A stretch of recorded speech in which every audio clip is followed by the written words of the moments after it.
peço que você abra sua Bíblia em Efésios capítulo 6, versículo 19 ao 23. Depois de um longo período nessa carta, enfim, chegamos ao último estudo. Eu espero que essas exposições a qual fomos submetidos ao longo desses 16, 17 meses tenha sido edificante para a sua vida, o quanto foi para mim. Completaremos hoje essa riquíssima epístola. A palavra do Senhor diz assim: e também por mim, para que me seja dada no abrir da minha boca a palavra para com intrepidez fazer conhecido o mistério do Evangelho, pelo qual sou embaixador em cadeias, para que em Cristo eu seja ousado para falar como me cumpre fazê-lo. E para que saibais também a meu respeito e o que faço, de tudo vos informará Tíquico, o irmão amado e fiel ministro do Senhor. Foi para isso que eu vou-lo enviei, para que saibais a nosso respeito, e ele console o vosso coração. Paz seja com os irmãos e amor com fé da parte de Deus Pai e do Senhor Jesus Cristo. Graça seja com todos os que amam sinceramente o nosso Senhor Jesus Cristo. Pode tomar o seu assento. Nos últimos sermões nós aprendemos que toda a armadura de Deus ela se faz necessária para que vençamos as hostes do mal. Ficou claro para todos nós que sem toda essa armadura de Deus nós vamos sucumbir diante do mal. Também nós já aprendemos que todas as peças que compõem essa armadura estão de forma direta ou indireta relacionados à palavra de Deus, ao conhecimento dessa palavra. Na semana passada, Paulo nos apresentou mais um meio de graça para vencermos essa batalha espiritual, a oração. Paulo nos apresentou a oração através dos 4 universais que aprendemos no versículo 18. Paulo então nos disse que devemos ir a Deus com toda a oração e súplica, em todo o tempo, com toda a perseverança e por todos os santos. Após Paulo orientar os crentes então a orar por todos os santos, ali o último universal, Paulo se inclui e faz um pedido de oração para si. Vale lembrar que nessa epístola Paulo já orou por 2 vezes em prol dos irmãos de Éfeso. A primeira oração de Paulo está lá no primeiro capítulo, do versículo 15 ao 23, um trecho um pouco longo. A segunda oração se encontra no capítulo 3, do versículo 14 ao 20, uma oração também longa. E agora, Paulo está instruindo os crentes de Éfeso acerca da oração. Por quem eles devem orar? E por fim, ele faz um pedido. Orem também por mim. Nós temos uma carta com apenas 6 capítulos e por 3 vezes nós encontramos ou orações de Paulo ou instruções acerca da oração. Fica-nos evidente que a oração, ela se faz necessária para o bom andamento da vida cristã. Como nós aprendemos na semana passada, a oração é você falar com Deus com toda a sinceridade do seu coração, tendo Deus em alta conta. Então é preciso, que nós tenhamos em nossa mente esse conceito de que a oração é um privilégio. É um grande privilégio para a vida do crente. Nós cantamos, agora há pouco, canções que falam do Deus Criador. Nós fizemos perguntas retóricas numa música. Agora nós estamos diante desse Deus que criou tudo e podemos falar com Ele. Vamos então tentar entender um pouco o que foi que Paulo pediu. Só que para a gente entender a fundo o pedido de Paulo, antes de mais nada é preciso entender as condições de Paulo quando ele fez esse pedido. Geralmente quando nós expomos aqui alguns salmos, os irmãos quando fazem isso, geralmente eles trazem o contexto do salmista. Salmos são também orações, cânticos e orações. E quando a gente entende o contexto do salmo, ele tem um brilho especial, tem um sabor diferente. Porque nós conseguimos, de alguma forma, mensurar o sofrimento ou a alegria do autor. Quais eram as condições de Paulo quando ele estava escrevendo esta carta? Vejamos como ele se descreve. Ele se descreve como um embaixador em cadeias por causa do mistério do Evangelho. Eu destaquei no texto que está diante de nós, que está aí na projeção para você, essas duas afirmações: mistério do Evangelho e embaixador em cadeia. Paulo então diz: orem por todos os santos e também por mim, para que me seja dada no abrir da minha boca a palavra para com intrepidez fazer conhecido o quê? O mistério do Evangelho, pelo qual sou embaixador em cadeias. Mas o que Paulo quer dizer com embaixador em cadeias?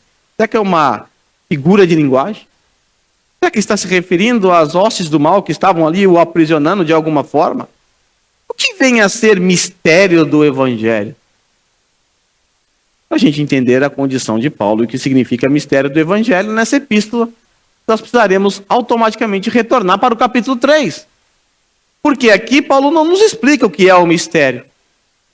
Aqui Paulo não nos fala o porquê que ele está em cadeias. Sabe por quê? Porque ele já fez isso. Ele fez isso lá no capítulo 3. De forma que é impossível entender esses versos que estão diante de nós se não voltarmos para o capítulo 3. Ali nós vamos encontrar o significado dessas duas afirmações destacadas no texto. Então, dito isso, volte algumas páginas da sua Bíblia e vá para o capítulo 3, versículo 1 em diante. Neste terceiro capítulo, Paulo já nos informou, nós já aprendemos isso.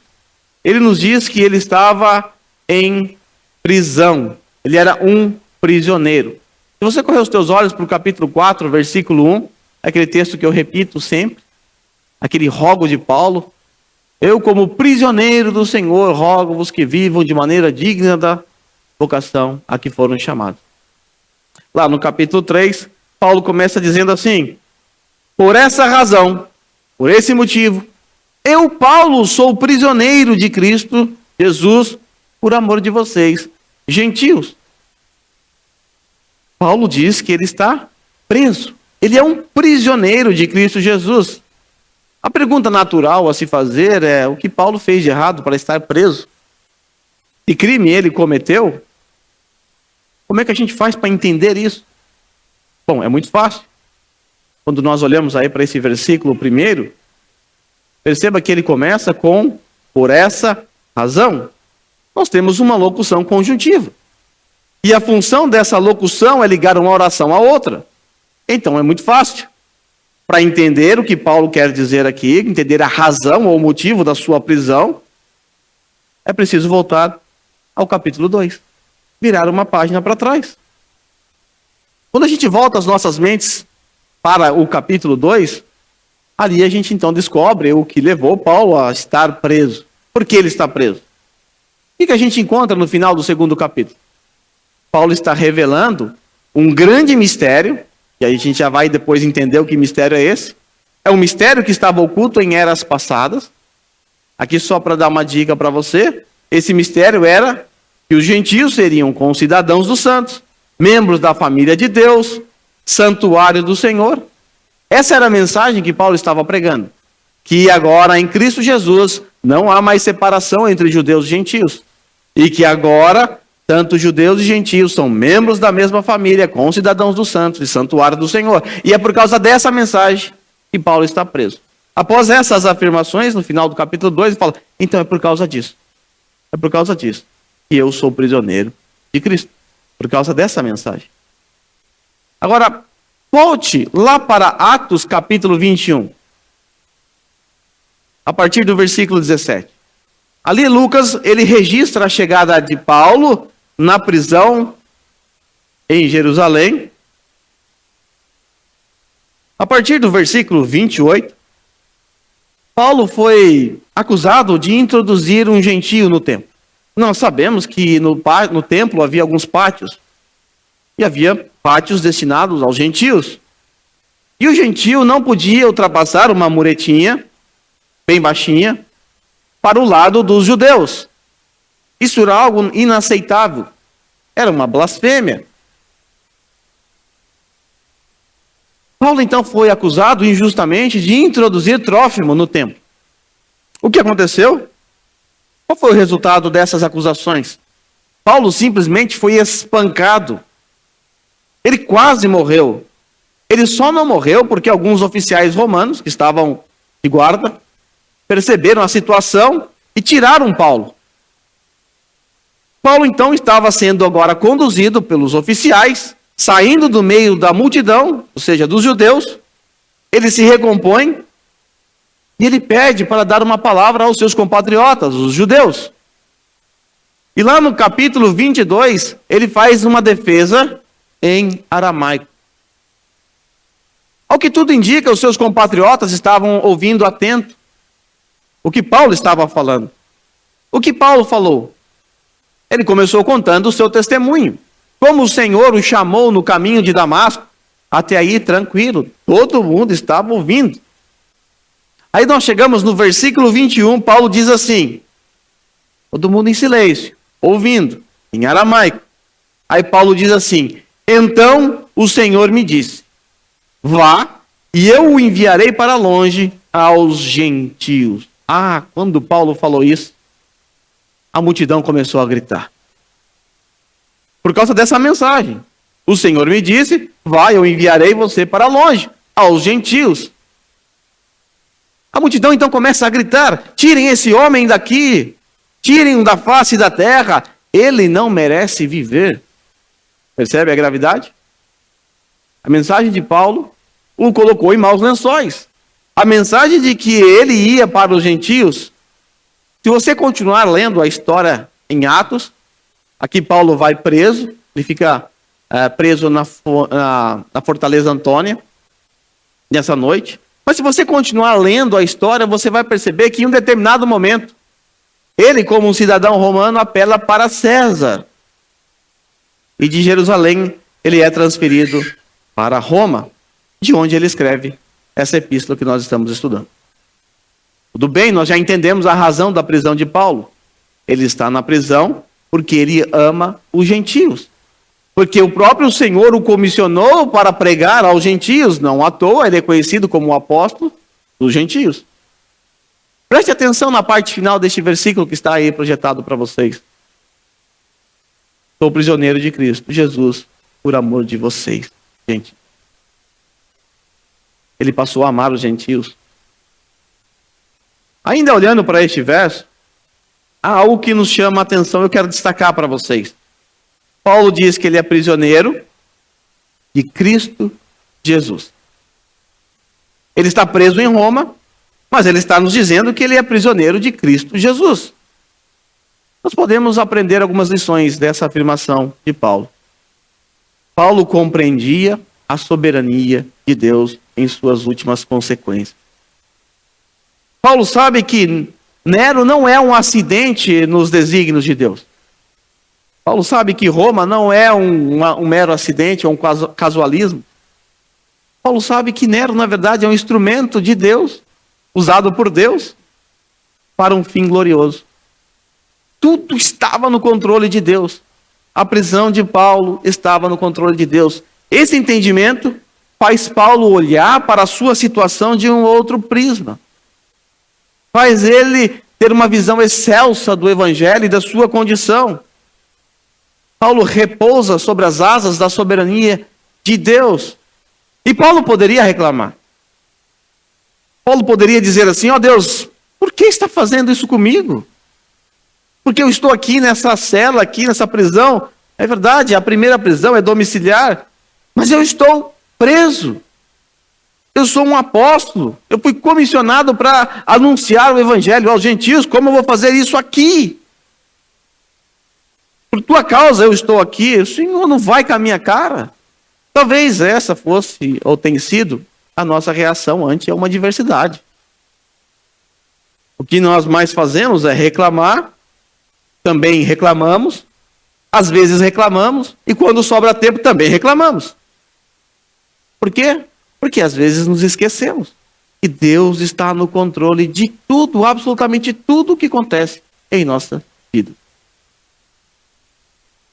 O apóstolo, então, ele consegue descansar nas asas da soberania de Deus.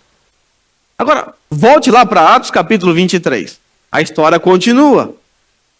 Após toda aquela problemática que nós já vimos lá em Jerusalém, Paulo é acusado de introduzir Trófimo no templo, é espancado, é levado para fora, faz uma defesa em aramaico, ele diz que o Senhor apareceu a ele e disse que ele deveria pregar aos gentios. Paulo, então, agora é levado para o Sinédrio, que era composto pelos oficiais judeus. Grupo composto por 70 anciãos que julgavam. Era uma corte voltada para as questões religiosas de Israel. Já que Roma estava dominando, então Roma tinha agora o direito e a responsabilidade de agir com relação a questões judiciais. Mas no que diz respeito à religião, era o Sinédrio que julgava. Nós sabemos que o Sinédrio era composto principalmente por fariseus e saduceus. E o julgamento de Paulo estava muito tenso, afinal ele foi acusado de introduzir um gentio no templo, algo imperdoável. A coisa começou a apertar para o lado de Paulo, ele então apela para a doutrina da ressurreição dos mortos. Quando ele faz isso, automaticamente os saduceus, que não acreditavam nessa doutrina, ficaram indignados. E Paulo ganhou então, por um lado, apoio dos fariseus, que criam na doutrina da ressurreição dos mortos. E o texto é interessante, que o texto nos revela que o oficial ele intervém nesse momento, temendo que Paulo fosse partido ao meio. Então imagine o que estava acontecendo, ele estava sendo puxado de um lado para o outro. Saduceus para um lado, fariseus do outro, a coisa foi ficando feia. Então Paulo é tirado dali, por segurança, e é levado para a fortaleza Antônia, que ficava ao lado do templo. Agora corre os teus olhos para o versículo 11. Depois de toda essa história, olha o versículo 11, que coisa fantástica. Olha porque Paulo ele estava tranquilo. Estou em Roma, mas eu estou muito tranquilo. Deixa, é a soberania de Deus agindo. Na noite seguinte, depois que tudo isso aconteceu, o Senhor, pondo-se ao lado dele, disse: coragem, assim como você testemunhou a meu respeito em Jerusalém, deverá testemunhar também em Roma. Consegue perceber o que o Senhor falou para ele? Ok, você testemunhou aqui em Jerusalém, mas você também vai testemunhar em Roma. Isso é fantástico. O Senhor havia dito a Paulo que ele testemunharia em Roma, mas note bem, Deus não falou como ele chegaria em Roma. Deus não falou que ele ia chegar numa carruagem, uma entrada triunfal, que ele seria bem recebido. Deus não disse nada acerca de como ele chegaria.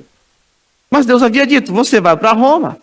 E quando Paulo então vai para Roma, levado como um prisioneiro, ele entendeu que a soberania de Deus o estava conduzindo.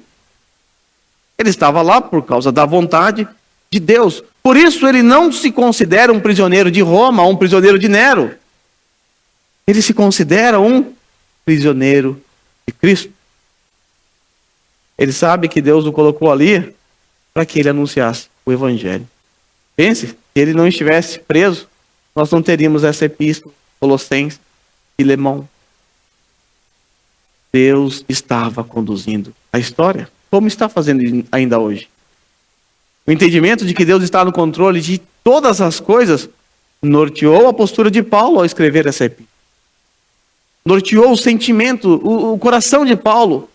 Apesar de estar preso, você não vai encontrar nessas epístolas da prisão nenhuma reclamação. Nenhuma reclamação. Ele não reclama da sua condição, ele não reclama da sua realidade. Nós podemos perceber, inclusive, na saudação final do texto que nós lemos nessa noite, que ele, mesmo nessas condições, se preocupava com os irmãos de Éfeso. O que ele faz? O texto é claro. Ele envia Tíquico para levar um relatório acerca da sua situação, e a ideia era que Tíquico fortalecesse a fé, encorajasse aqueles irmãos. Veja aí, versículo 21 a 23, do capítulo 6 de Efésios. E para que saibais também a meu respeito e o que faço, de tudo vos informará Tíquico, o irmão amado e fiel ministro do Senhor. Foi para isso que eu vos enviei. Para quê? para que saibais a nosso respeito, e ele console o vosso coração. Essa foi a primeira prisão de Paulo. Paulo era o grande líder. Paulo era o grande apóstolo. E agora ele estava preso. Naturalmente, isso abalou a fé de muitos seguidores de Cristo. E agora, o que será de nós? Afinal, o grande apóstolo está preso. Houve um desânimo generalizado. E agora Paulo está mandando um irmão levar uma carta, a carta de Paulo aos Efésios. E ele diz que é para que Tíquico console o coração daqueles irmãos, levando um relatório. Aqueles irmãos precisavam saber que Paulo estava tranquilo e que tudo estava correndo dentro da vontade de Deus e que não era para eles desanimarem. Antes, a prisão de Paulo era para os encorajar a pregar ainda mais. E foi isso que aconteceu. Nos 2 últimos versos dessa carta que nós estamos estudando, Paulo termina suplicando bênçãos sobre os leitores. Ele está na prisão, mas ele não pensa em si.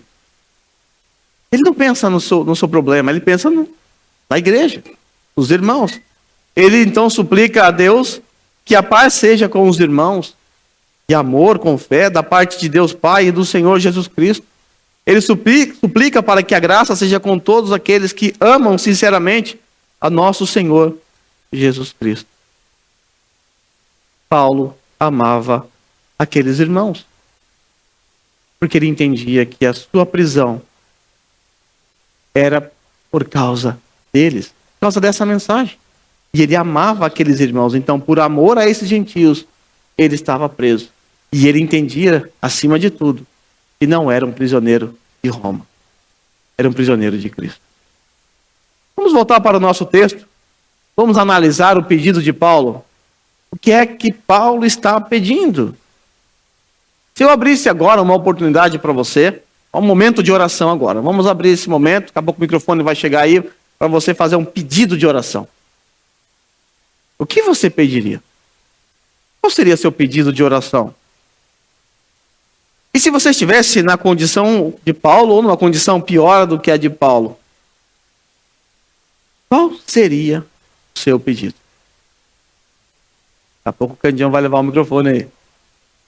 Provavelmente, pediríamos algo em nosso favor. E que fique claro, não há nada de errado em fazer pedidos a Deus. Inclusive, na oração do Pai Nosso, nós temos inúmeros pedidos. O pão nosso de cada dia nos dai hoje é um pedido. O problema não é você fazer um pedido propriamente dito. O problema é quando você só sabe procurar a Deus para pedir. Se as suas orações elas são marcadas apenas por pedidos para você, em prol da sua vida, de qualquer coisa, de algum benefício que você queira, aí nós temos um problema no seu coração. Porque você só está buscando a Deus quando precisa de algo. Nós vimos que Paulo nos orientou no sermão passado a buscar a Deus com toda a oração e súplica. Nós vimos que aquele toda é referente a todas as formas de oração. Confissão de pecado, clamores, adoração, exaltação. Será que nós pediríamos? Será que nós apenas pediríamos ou temos pedido coisas a nosso favor, para nosso próprio benefício? Veja como Paulo ora. Orem por todos os santos e também por mim. Agora vem o pedido de Paulo. Para que eu seja liberto dessa prisão, para que a comida seja melhor, para que eu não seja maltratado, para que eu não enfrente a morte. Será que é isso que Paulo pede? Não. Ore por mim para que me seja dada no abrir da minha boca a palavra para com intrepidez fazer conhecido o mistério do Evangelho, pelo qual eu sou embaixador em cadeias, para que em Cristo eu seja ousado para falar como me cumpre fazê-lo. Olha o que Paulo pede. Ele pede para que ele seja ousado no falar. Que Deus dê a ele intrepidez, que ele consiga fazer conhecido o mistério do Evangelho. Ele entende que ele é um embaixador de Cristo que está em cadeias. Ele precisa cumprir com a sua responsabilidade de anunciar o Evangelho. Quando nós corremos os nossos olhos também lá para Colossenses capítulo 4, versículo 2 a 4, Paulo também está terminando aquela epístola, está concluindo, ele também faz um pedido de oração semelhante àqueles irmãos. Veja o que ele pede. Dediquem-se à oração, estejam alerta e sejam agradecidos. Ao mesmo tempo, agora o pedido, ore também por nós. Para quê? Para que Deus abra uma porta para a nossa mensagem, a fim de que possamos proclamar o quê? O mistério de Cristo, pelo qual estou preso. Orem para que eu possa manifestá-lo abertamente, como me cumpre fazê-lo. Paulo faz o mesmo tipo de oração. Paulo ora assim, porque a sua vida é respaldada pelo Evangelho.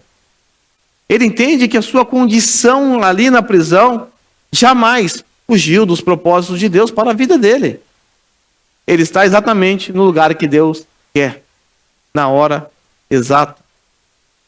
Meus irmãos, nós precisamos enxergar a vida sobre esse prisma.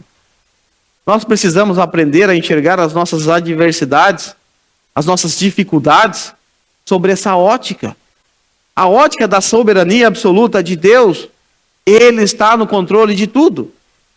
Ele sabe exatamente o que nós estamos passando. Ele sabe exatamente o que nós estamos sentindo.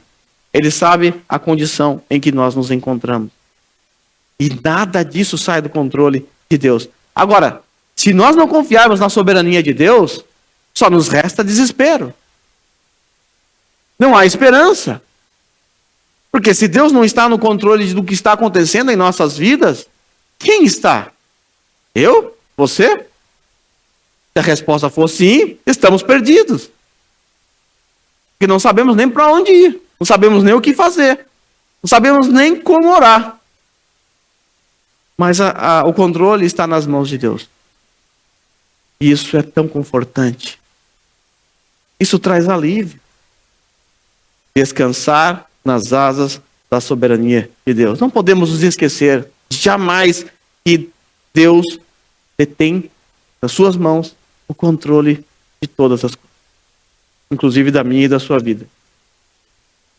Bem, nós já vimos a condição de Paulo, quando ele pediu oração, ele estava preso por causa do Evangelho. Vamos ver agora o que é esse mistério que aparece no texto. Nesse capítulo 3, volto mais uma vez para o capítulo 3, vamos entender o que é o mistério que aparece aí. Nesse capítulo 3, no versículo 2, nós encontramos a descrição de uma das responsabilidades de Paulo. Nesse trecho, Paulo descreveu as suas responsabilidades. E aqui nós temos uma. Uma das responsabilidades de Paulo era conhecer o mistério.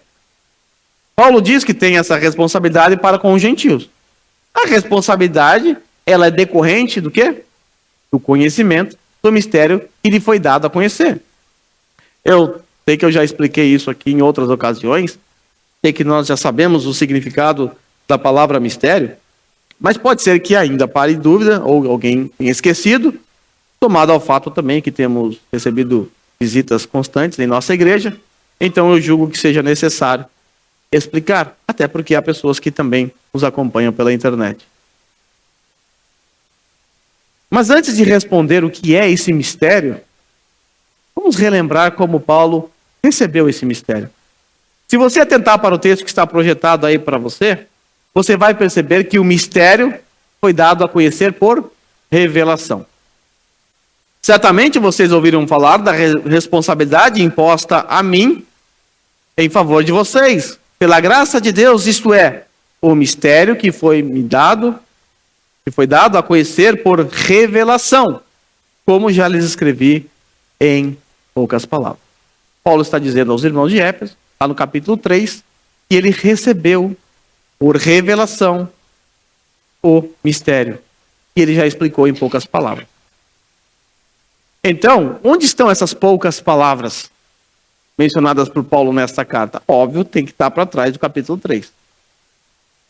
Lembra quando eu tratei, lá no primeiro capítulo, acerca do papel do Deus Filho na obra da redenção? Talvez não vai se lembrar muito, né? Faz muito tempo. Mas não tem problema. Pode voltar 2 páginas da sua Bíblia, 2 ou 3.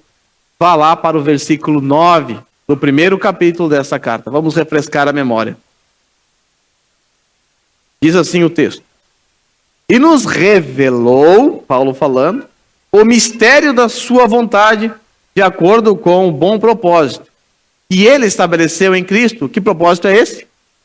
De fazer convergir em Cristo todas as coisas celestiais ou terrenas na dispensação da plenitude dos tempos. Então ele revelou o mistério da vontade. Que propósito era esse? De acordo com o bom propósito de Deus. Mas que propósito é esse? O propósito de fazer convergir em Cristo todas as coisas, tanto celestiais quanto terrenas, na dispensação da plenitude dos tempos. Esse mistério, então, revelado, ele aponta para uma convergência. A convergência na pessoa de Cristo. Como nós vimos no desenrolar do capítulo 2, tanto judeus quanto gentios convergiram em Cristo. Judeus e gentios convergiram em Cristo. De dois, fez um só. Derrubou o muro de separação. Esse é o mistério. Essa foi a revelação que Paulo recebeu no capítulo 1. Em Cristo, eu vou fazer convergir todas as coisas. Todas as coisas convergem em Cristo. Judeus e gentios. Mas Paulo segue dizendo, no texto que está diante de nós, que esse mistério estava oculto em outras gerações, mas que agora foi revelado pelo Espírito Santo aos santos apóstolos e profetas de Deus. Isso nós vimos quando estudamos também o capítulo 2, no versículo 20, onde foi nos dito que a igreja de Cristo ela é composta por judeus e gentios, ela está sendo edificada, estava sendo edificada, ela foi edificada agora, da nossa ótica, sobre o fundamento dos apóstolos e profetas. Talvez o significado da palavra mistério ainda lhe pareça misterioso. Mas não se preocupe, porque a segunda responsabilidade de Paulo consiste em explicar o que é esse mistério. Então vamos escutar Paulo. A segunda responsabilidade está aí, no versículo 6 e 9. Significando, o que significa o mistério? Significando que mediante o evangelho, os gentios são co-herdeiros com Israel, membros do mesmo corpo, co-participantes da promessa em Cristo Jesus. Versículo 9. Esclarecer a todos a administração deste mistério, essa é a responsabilidade de Paulo, que durante épocas passadas foi mantido oculto em Deus que criou todas as coisas. O que é esse mistério? Paulo diz que mistério diz respeito ao que o evangelho fez pelos gentios. Preste atenção. Significando que mediante o evangelho, os gentios são cordeiros com Israel, membros da mesma família, membros do mesmo corpo, participantes das mesmas promessas em Cristo. Esse é o mistério. Mistério aponta para o que o evangelho é e para o que o evangelho faz. O que o evangelho fez? Uniu os judeus e gentios no mesmo corpo. Algo que era impossível humanamente falando. Agora, Paulo também diz que esse mistério estava oculto em gerações passadas. E que agora, através dos apóstolos e profetas, estava sendo descortinado, revelado. Algo que precisamos entender é que na antiga aliança, Deus já havia demonstrado um propósito voltado para os gentios. Não é que Deus não salvava gentios na antiga aliança. Isso é mentira. Deus tinha um plano já declarado para os gentios na antiga aliança. Por exemplo, Deus disse a Abraão que todas as famílias da terra seriam abençoadas. Todas as famílias da terra. Nós encontramos na palavra de Deus a revelação de que o Messias, o nosso Senhor Jesus Cristo, receberia as nações como herança. Isso é uma profecia do Antigo Testamento. Quando nós olhamos para a genealogia de Jesus Cristo, nós encontramos gentios. Eu vou dar 3 exemplos. 3 mulheres, para ser algo mais chocante ainda, para aquele tempo. Tamar, que era uma cananeia. Ela casou com Er, filho primogênito de Judá. Nós temos a Raabe, também uma cananeia, prostituta. Nós temos Ruth, uma moabita, viúva, sem filhos e pobre. Raabe entrou para a lista de heróis da fé, em Hebreus capítulo 11, só para você ter uma ideia. Gentios na genealogia de Jesus, e até fazendo parte da lista de heróis da fé. Não é que não havia salvação para os gentios na antiga aliança, como pensam alguns. Nesse ponto, eu gosto sempre de comparar esse mistério a alguém por detrás de um palco. Eu quero que você imagine essa cena agora. Vamos fechar uma cortina branca aqui atrás e um personagem vai aparecer com uma luz nas suas costas. Você vai ver a sua silhueta. Você vai ver a sua imagem. Você vai perceber que ele tem mãos, pés. Você vai ver algumas características dele. Mas não todas as características. Porque há uma cortina ainda tampando ele dos nossos olhos. Mas você consegue perceber algo. Existe alguém atrás da cortina. Os apóstolos e os profetas, cada um de um lado do palco, começaram a puxar a corda. E a cortina então foi se abrindo, até que Cristo Jesus fosse revelado. Por isso não existe mais mistério hoje. O mistério já foi revelado. Esse mistério estava oculto em eras passadas. As pessoas apenas viam alguém atrás de uma cortina. Mas quem é? Como será? Ok, temos algumas informações sobre ele no Antigo Testamento. Mas a plena revelação veio com a sua encarnação, com a sua vida. E a função dos apóstolos e dos profetas no Novo Testamento era descortinar esse mistério diante dos olhos das pessoas. E foi exatamente isso que eles fizeram. Preste atenção. O mistério aponta para o Evangelho. Mistério e Evangelho podem ser intercambiáveis na maneira de você falar, se referir a esse texto. Mistério aqui aponta para o que o Evangelho fez, salvando os gentios. De forma que explicar o mistério é o mesmo que explicar o Evangelho. E eu tenho que dizer que explicar o Evangelho é algo que deve ser natural para todo cristão. Deve ser algo natural. E é exatamente isso que Pedro espera dos cristãos que estavam sendo perseguidos.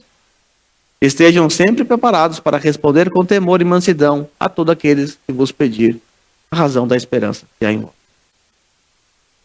É anormal um cristão antigo não saber explicar o Evangelho. É anormal. Quando isso ocorre, é bem provável que tal pessoa, de fato, não conheça o Evangelho.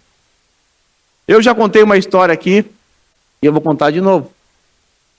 Certa feita, um pastor de uma igreja, que na verdade na época não era um pastor, era um presbítero, lá tem esse negócio de hierarquia, né? Ele foi submetido a uma sabatina para a ordenação pastoral. E algumas perguntas simples foram feitas. E ele não soube responder perguntas do tipo: o que é preciso fazer para ser salvo? Explique o que é o Evangelho. Explane aí o plano de salvação. Gaguejou muito e não conseguiu responder. Eu não estava presente. Mas isso se tornou conhecido porque outros alunos do seminário, que eram pastores na época, participaram dessa sabatina. Inclusive o diretor do seminário, e na classe isso foi tratado como uma maneira de estimular, já que aquilo era público. Foi então que eu tomei ciência do que havia acontecido. Ele não soube responder questões básicas acerca desse mistério ou do Evangelho. Para a desgraça daquela igreja, ele foi ordenado mesmo assim. Mesmo assim. Não soube responder perguntas que um catecúmeno consegue responder. Mas virou o pastor da igreja, né? Eu lembro que na época, eu e o outro irmão, nós perguntamos o que tinha acontecido. Por que isso aconteceu? Esse irmão também estava no seminário. A resposta foi: é porque eu esqueci. Eu estava nervoso. É verdade que nós nos esquecemos de muitas coisas quando estamos nervosos. É verdade. Mas existem certas informações e nós jamais nos esqueceremos. Você pode estar com uma faca no seu pescoço.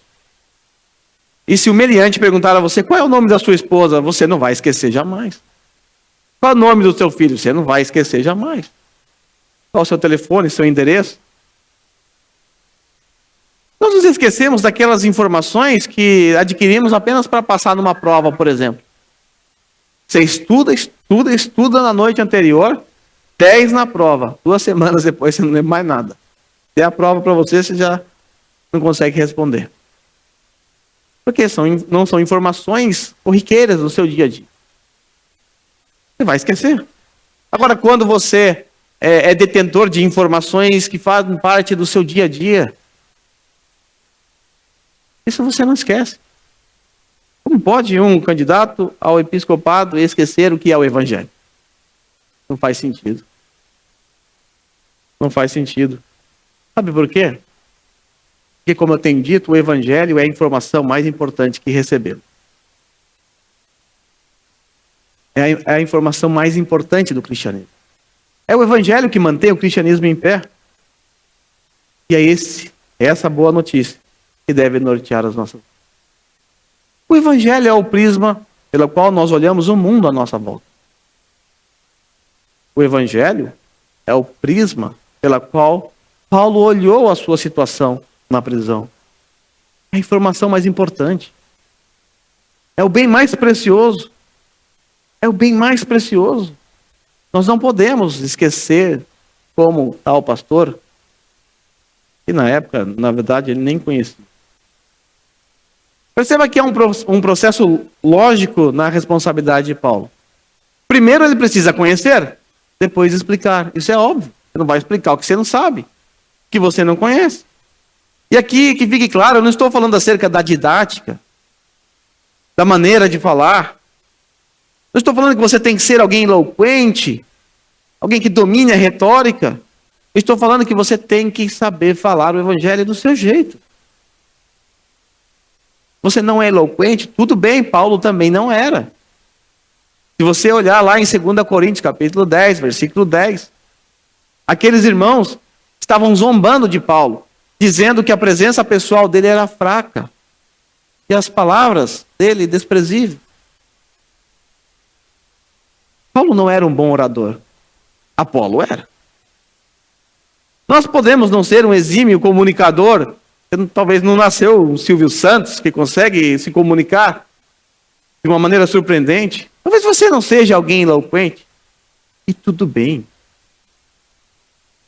Tudo bem, porque não é a sua retórica que importa. O que importa é que sejamos fiéis mensageiros desse mistério, do evangelho. Porque o evangelho é o instrumento usado pelo Espírito Santo para chamar os eleitos. Não é a sua eloquência, não é a sua didática. Jonathan Edwards, um puritano do século XVII, ele pregou um sermão, que é o sermão mais conhecido dele. Pecadores nas mãos de um Deus irado. Segundo relatos, no dia em que ele estava pregando aquele sermão, ele estava tão aflito por conta do peso daquela mensagem, e ele mal conseguia falar, e ele pregava assim, lendo, sem nenhuma eloquência. Ele estava apenas lendo, gaguejando, porque estava apavorado com a mensagem que ele tinha que entregar para a igreja. Sabe o que aconteceu? Irmãos abraçando a cadeira em desespero, porque a mensagem de um Deus irado estava sendo pregada. Não é a nossa eloquência. O evangelho é o poder de Deus para a salvação de todo aquele que crê, não a nossa retórica.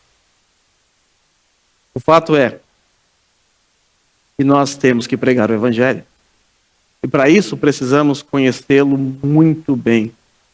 Muito bem. Precisamos de coragem.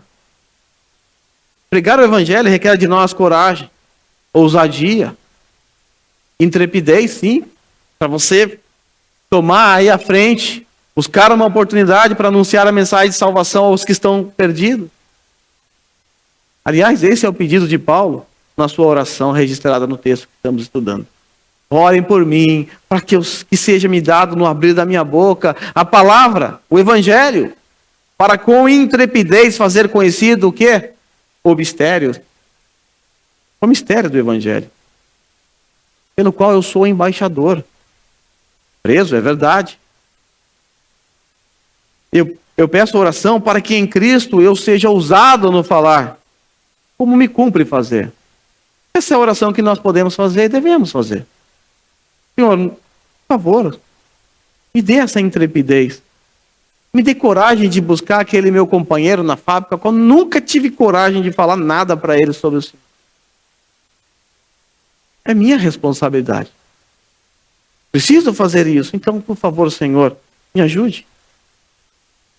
Me ajude a fazer conhecido o mistério do Evangelho. Me ajude a ser ousado no falar, como me cumpre fazê-lo. Eu torno a repetir. O Evangelho é a informação mais importante da sua vida. É a mensagem da salvação. Outro ponto a ser lembrado é que todos nós somos chamados ao discipulado. E não existe discipulado sem ensino, sem explicação do mistério do Evangelho. Não existe correção piedosa sem o conhecimento do Evangelho.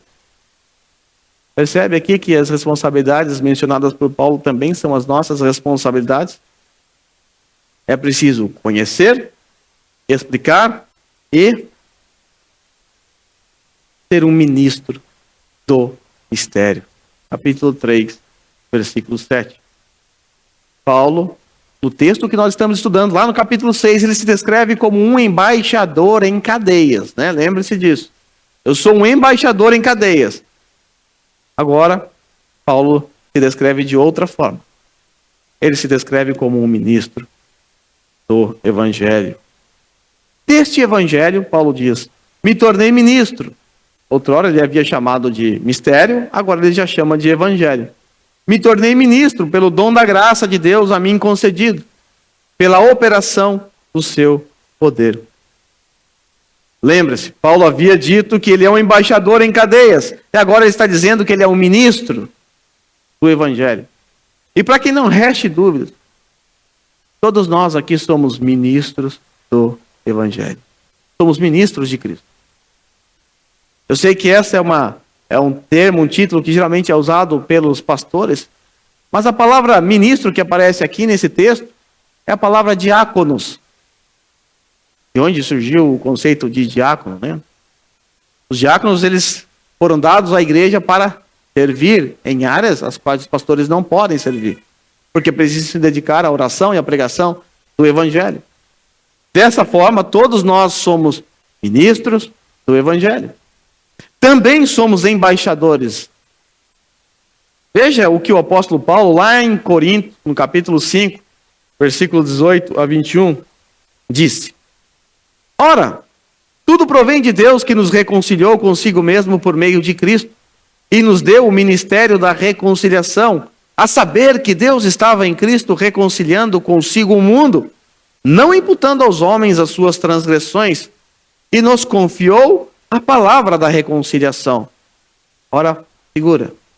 De sorte que somos embaixadores em nome de Cristo. Ele está falando para a igreja de Corinto. Paulo disse que ele é um embaixador em cadeias. Hoje nós somos embaixadores que estamos servindo no Japão. Os dois termos utilizados por Paulo, eles estão relacionados entre si. Pois um embaixador, o que é um embaixador? É alguém que está servindo como representante de uma nação em outra nação. Não é isso que nós fazemos? Nós não somos daqui. Nós somos peregrinos. Nós somos embaixadores de Cristo. Nós representamos o reino de Cristo aqui nessa terra. Por outro lado, nós servimos. Porque é isso que o embaixador faz. Ele está a trabalho, a serviço, ele está servindo, ele está diaconando. Essa mesma ideia Paulo faz ecoar lá também em Colossenses, capítulo 1, versículo 24 a 27. Agora me alegro em meus sofrimentos por vocês e completo no meu corpo o que resta das aflições de Cristo, em favor do seu corpo que é a igreja.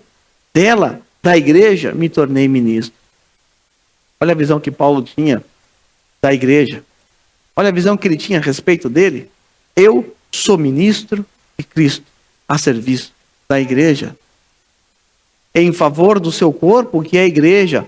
Dela me tornei ministro de acordo com a responsabilidade por Deus a mim atribuída, de apresentar-lhes plenamente a palavra de Deus, o mistério que esteve oculto durante épocas e gerações, mas que agora foi manifestado aos seus santos.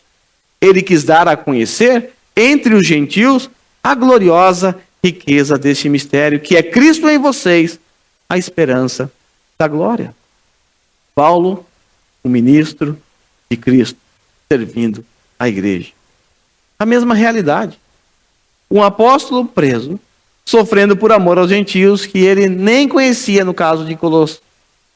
Ele nem conhecia aqueles irmãos.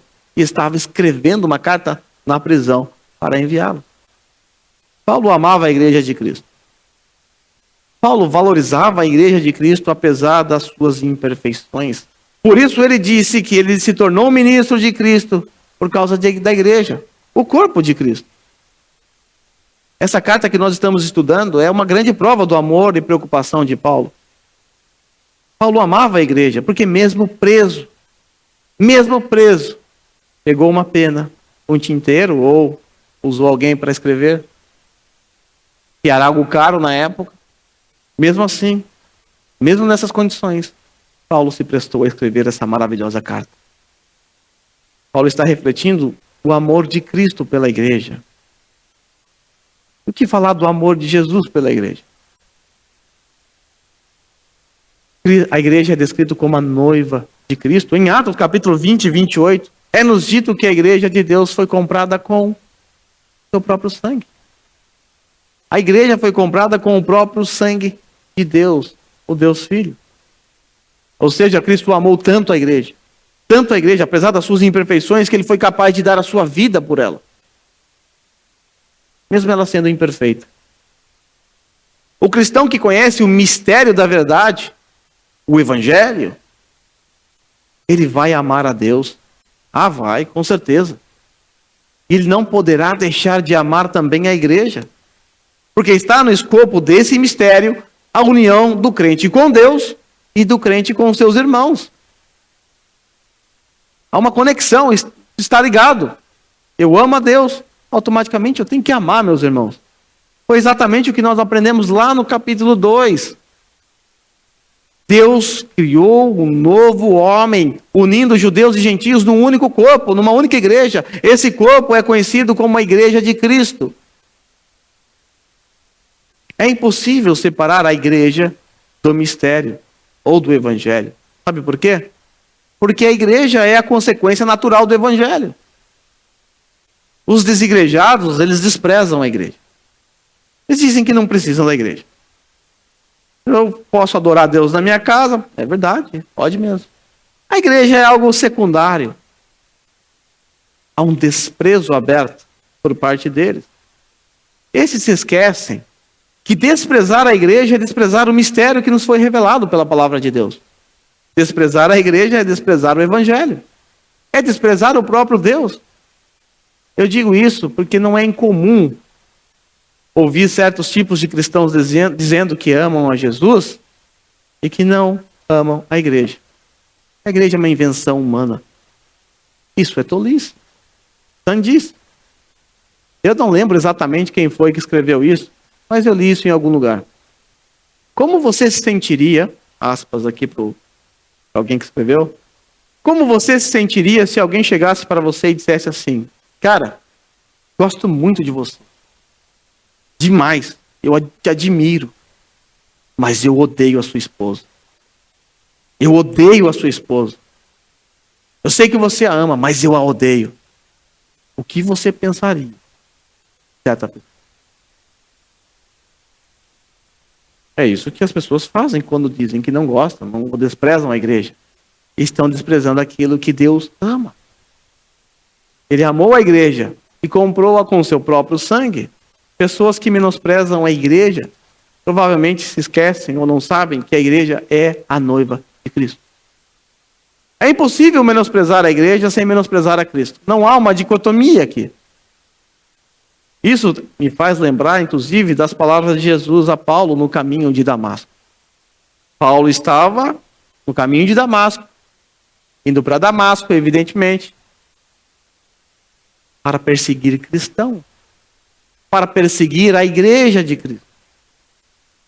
O Senhor Jesus Cristo para no caminho e diz a Paulo assim: Paulo, Saulo, né? Chamou ele assim: por que me persegue? Por que está me perseguindo? Peraí, mas Paulo não estava perseguindo Jesus, não é verdade? Ele estava perseguindo a igreja. Perseguir a igreja era sinônimo de perseguir a Cristo. Desprezar a igreja é sinônimo de desprezar a Cristo. E para concluir essa parte, e avançar, porque o tempo também já está indo, ser embaixador, ser um ministro, ser um servo de Cristo, parece ser uma posição servil, não é verdade? E de fato é. Nós somos descritos como escravos de Cristo. Mas veja como Paulo enxerga com outros olhos. Paulo diz que é ministro de Cristo pelo dom da graça de Deus. Paulo considera esse ministério dele, de servir a igreja, não como apenas como uma responsabilidade, mas além disso. Ele vê como um grande privilégio. O privilégio de servir a Cristo, servindo a igreja. Um ponto a ser dito é que não existe cristão na face da terra que não seja um ministro e um embaixador de Cristo. Ou seja, não há cristão que não foi chamado para o reino para servir. Todos nós fomos chamados para servir, porque todos nós somos ministros e embaixadores de Cristo. Ser servo ou diáconos de Cristo é apenas uma demonstração da graça de Deus. Servi-lo é um privilégio. É um privilégio, é assim que Paulo entende. O Senhor Jesus Cristo poderia ter nos mandado para o inferno, mas Ele não fez isso. E nos inseriu num corpo e ainda nos deu o privilégio de sermos embaixadores dele. Pura graça e privilégio.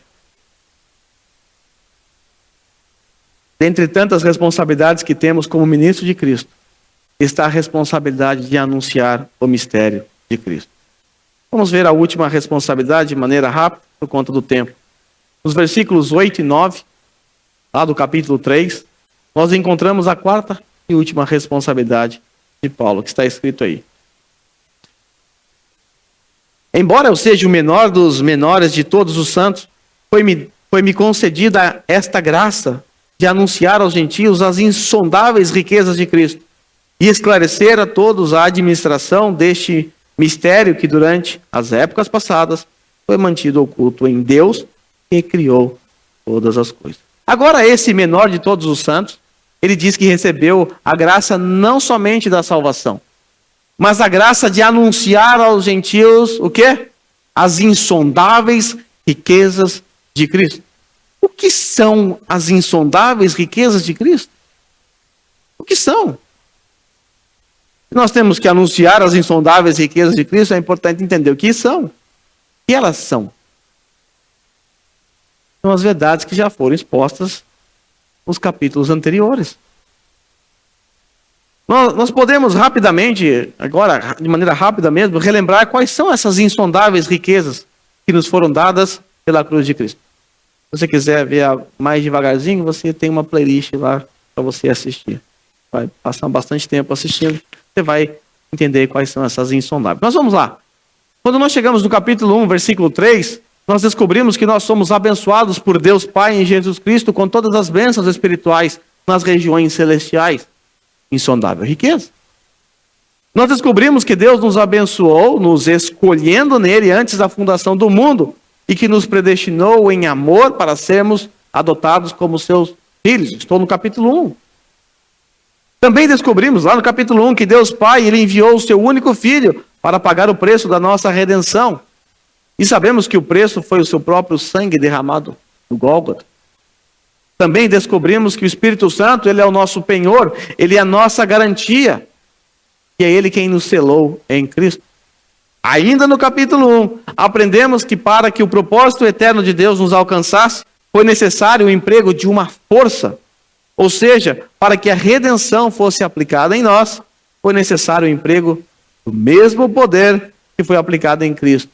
Poder que o ressuscitou e o fez assentar nas regiões celestiais, ao lado do Pai. Descobrimos também agora no capítulo 2, que fomos impactados com esse poder, o poder que atuou em Cristo Jesus, quando a nossa deplorável condição foi revertida. Lembra que nós estávamos mortos em nossos delitos e pecados, vivíamos como marionetes de Satanás, vivíamos satisfazendo a nossa carne e éramos por natureza merecedores da ira? Cristo reverteu a nossa condição. Nós também descobrimos no capítulo 2 que Deus é rico em misericórdia. Ele nos amou, Ele nos deu vida em Cristo. Ele fez isso de forma gratuita, pela graça. Lembra do poder que ressuscitou o nosso Senhor e o fez assentar nas regiões celestiais? Esse mesmo poder nos ressuscitou também espiritualmente e nos fez assentar junto com Cristo nas regiões celestiais. Ainda capítulo 2. Essas são algumas insondáveis riquezas, mas não para por aqui. A partir do versículo 11, aprendemos que o que Deus fez com os gentios, que é o tema que nós estamos tratando. Os gentios se encontravam numa posição complicada. É descrito que eles estavam sem Cristo, eram gentios por nascimento, eram incircuncisos na carne, eram separados da comunidade de Israel, estrangeiro quanto às alianças, sem esperança e sem Deus no mundo. Mas a partir do versículo 13, Paulo mostra o que Deus fez para reverter a condição deles. Deus, nós, nos colocando agora como gentios, nos aproximou mediante o sangue de Cristo. Por isso, nós já não somos mais estrangeiros, somos verdadeiros israelitas, membros da família de Deus, santuário do Senhor, co-herdeiros com Israel, membros do mesmo corpo, coparticipantes das promessas de Cristo. Essas são informações que devem soar nos nossos ouvidos como riquezas insondáveis. E é só um resumo.